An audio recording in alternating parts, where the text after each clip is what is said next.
ಹೋರಾಟ ಹೋರಾಟ ಅಧಿಕಾರಿ ಬರೋದು ಹೋರಾಟ ಇಲ್ಲಿಗೂ ಹೋರಾಟ ದಾಖಲೆ ಸಿಗೋ ತನಕ ಹೋರಾಟ ಇಲ್ಲಿಗೂ ಹೋರಾಟ ದಾಖಲೆ ಸಿಗೋ ತನಕ ಹೋರಾಟ. ಚಿಕ್ಕಬಳ್ಳಾಪುರ ಕೃಷಿ ಮತ್ತು ಗ್ರಾಮೀಣ ಭೂ ಅಭಿವೃದ್ಧಿ ಬ್ಯಾಂಕ್ ಚುನಾವಣೆಯಲ್ಲಿ ಬಿಜೆಪಿ ಜೆಡಿಎಸ್ ಬೆಂಬಲಿತ 10 ಅಭ್ಯರ್ಥಿಗಳು ಗೆಲುವು ಸಾಧಿಸಿದರು. ಆದರೆ ನಂದಿ ಕ್ಷೇತ್ರ ಮಾತ್ರ ನ್ಯಾಯಾಲಯದ ತಡೆಯಿಂದಾಗಿ ಎಣಿಕೆ ಕಾರ್ಯ ತಡೆ ಹಿಡಿಯಲಾಗಿತ್ತು.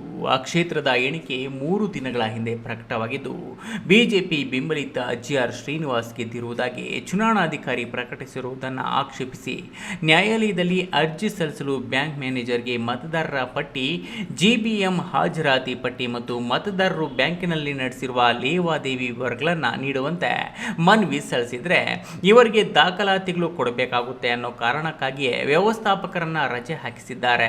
ಇದರಿಂದ ನಮಗೆ ನ್ಯಾಯಾಲಯಕ್ಕೆ ಹೋಗಲು ತಡವಾಗುತ್ತಿದೆ ಎಂದು ಆರೋಪಿಸಿ ಪರಾಜಿತ ಅಭ್ಯರ್ಥಿ ಜೆಸಿಬಿ ಮಂಜುನಾಥ್ ಸೇರಿದಂತೆ ಕಾಂಗ್ರೆಸ್ ಪಕ್ಷದ ಮುಖಂಡರುಗಳು ಬ್ಯಾಂಕ್ ಮುಂದೆ ಧರಣಿ ನಡೆಸಿದರು. ಧರಣಿಯಲ್ಲಿ ಭಾಗಿಯಾಗಿದ್ದ ಕಾಂಗ್ರೆಸ್ ಮುಖಂಡ ಭರಣಿ ವೆಂಕಟೇಶ್ ಮಾತನಾಡಿ, ನಂದಿ ಕ್ಷೇತ್ರದಲ್ಲಿ 85 ಮತದಾರರಿದ್ದಾರೆ, ಇನ್ನು ಕೆಲವರನ್ನ ಅನರ್ಹರು ಎಂದು ಅವರನ್ನ ಪಟ್ಟಿಯಿಂದ ಕೈ ಬಿಡಲಾಗಿತ್ತು. ಆದರೆ ಬಿಜೆಪಿ ಪರ ಅಭ್ಯರ್ಥಿ ಜಿಆರ್ ಶ್ರೀನಿವಾಸ್ ನ್ಯಾಯಾಲಯದಿಂದ 10 ಮಂದಿ ಹೆಚ್ಚುವರಿ ಮತದಾರರಿಗೆ ಮತದಾನ ನೀಡಬೇಕೆಂದು ಆದೇಶ ತಂದು ಮತ ಹಾಕಿಸಿಕೊಂಡಿದ್ದಾರೆ. ಅವರು ಬ್ಯಾಂಕ್ ಬೈಲಾಗೆ ವಿರುದ್ಧವಾಗಿದ್ದಾರೆ. ಅಭ್ಯರ್ಥಿ ಸಂಬಂಧಿಕರು ಬ್ಯಾಂಕ್ ನಿಯಮ ಪ್ರಕಾರ 3 ಜಿಬಿಎಂ ಸಭೆಗಳಿಗೆ ಹಾಜರಾಗಿಲ್ಲ, ಸಾಲ ಪಡೆದಿಲ್ಲ, ಹೀಗೆ ಅನರ್ಹರಾಗಿದ್ರು ಅವರಿಗೆ ಮತದಾನ ಹಕ್ಕು ಕೊಡಿಸಿದ್ದು ಯಾಕೆ? ಹಾಗೆ ನೋಡಿದ್ರೆ ಇನ್ನು ಇಷ್ಟು ಜನ ಚುನಾವಣೆಯಿಂದ ಹೊರಗುಳಿದಿದ್ದಾರೆ, ಅವರಿಗೆಲ್ಲ ಮತ ಚಲಾವಣೆ ನೀಡಿಲ್ಲ.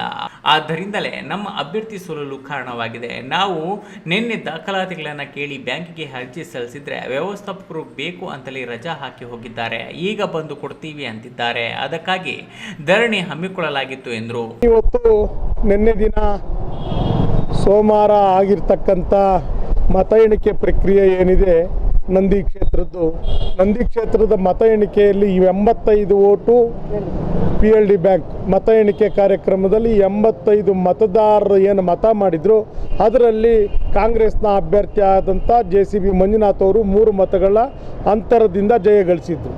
ಆದರೆ ಇನೆಲಿಜಿಬಲ್ ಅಂದರೆ ಅನರ್ಹ ಮತದಾರರ ಪಟ್ಟಿಯಲ್ಲಿರ್ತಕ್ಕಂಥ 10 ಜನ ನಂದಿ ಗ್ರಾಮದ ಮತದಾರನ ಉಚ್ಚ ನ್ಯಾಯಾಲಯದಲ್ಲಿ ಅವರಿಗೆ ಮತ ನಾವು ಹಾಕಲೇಬೇಕು ಅಂತ ಅವ್ರಿಗೆ ಆರ್ಡರ್ ಮಾಡ್ಕೊಂಬಂದು ಈ PLD ಬ್ಯಾಂಕ್ ಎಲೆಕ್ಷನಲ್ಲಿ ಅವರು ಮತ ಮಾರನೇ ದಿನ ಬೆಳಗ್ಗೆ ವೋಟಿಂಗ್ ಆಗೋಂಥ ಸಂದರ್ಭದಲ್ಲಿ ಅವರಿಗೆ ಮತ ಚಲಾವಣೆ ಮಾಡೋದಕ್ಕೆ ಅವಕಾಶ ಕೊಟ್ಟಿದ್ದರು.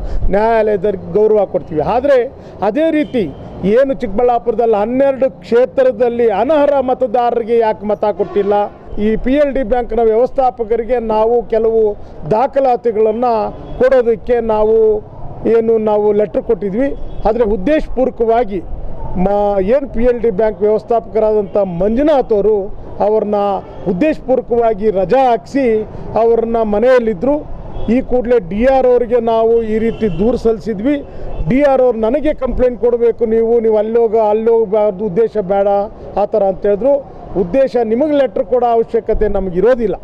ನಮಗೆ PLD ಬ್ಯಾಂಕ್ ವ್ಯವಸ್ಥಾಪಕರ ಹತ್ರ ಬರ್ತಕ್ಕಂಥ ಪೇಪರ್ಗಳಿಗೆ ದಾಖಲಾತಿಗಳಿಗೆ ಅಸಲಿಗೆ ತಕ್ಕ ನಕಲು ಮಾಡಿಕೊಡ್ಬೇಕು ಅಂತ ಉದ್ದೇಶದಿಂದ ಕೇಳಿದ್ವಿ. ಉದ್ದೇಶಪೂರ್ವಕವಾಗಿ ರಜಾ ಹಾಕಿರೋದ್ರಿಂದ ಆ PLD ಬ್ಯಾಂಕ್ನ ಮುಂಭಾಗದಲ್ಲಿ ನಾವು ಧರಣಿ ಮಾಡಿ ಇನ್ನು ತಡವಾಗಿ ಬ್ಯಾಂಕ್ಗೆ ಹಾಜರಾದ ವ್ಯವಸ್ಥಾಪಕ ಮಂಜುನಾಥ್ರನ್ನ ಮಾತನಾಡಿಸಿದಾಗ, ನನಗೆ 2 ದಿನಗಳಿಂದ ಹುಷಾರಿಲ್ಲ, ಆದ್ದರಿಂದ ರಜೆ ಹಾಕಿದ್ದೆ, ಈಗ ಬಂದಿದ್ದೇನೆ. ಕಾಂಗ್ರೆಸ್ ಮುಖಂಡರು ಕೇಳಿರೋ ದಾಖಲೆಗಳನ್ನು ಈಗ 1.5 ಗಂಟೆಯೊಳಗೆ ನೀಡುತ್ತೇನೆ ಎಂದು ಹೇಳಿ ಧರಣಿ ನಿರತ ಮುಖಂಡರನ್ನ ಗಪ್ಚೇಪ್ ಎನಿಸಿಬಿಟ್ರು. ಸರ್, ನನಗೆ ಆರೋಗ್ಯ ಸರಿಯಿಲ್ಲ. ಬೆಳಗ್ಗೆ ನನಗೆ ಲೂಸ್ ಮೋಷನ್ ಆ್ಯಂಡ್ ಇದಾಗಿತ್ತು, ಆದ್ದರಿಂದ ನಾನು ರಜೆ ಹಾಕಿದೆ. ಇವರಿಗೆ ಡಾಕ್ಯುಮೆಂಟ್ ಏನು ಕೇಳ್ತಾರೆ ನಾನು ಅರ್ಧ ಗಂಟೆಯಲ್ಲಿ ಕೊಟ್ಟು ಕಳಿಸ್ತೇನೆ, ಈಗಲೇ ಕೊಡ್ತೇನೆ. ಸರ್ ನಿನ್ನೆ ಸಲ್ಲಿಸಿದ್ದಾರೆ. ಪರ್ಮನೆಂಟ್ ನಾನು ಒಬ್ಬನೇ ಇರೋದು, ಇಲ್ಲಿಂದೆಲ್ಲ ಡೈಲಿ ಸರ್ ಇದ್ದಾರೆ.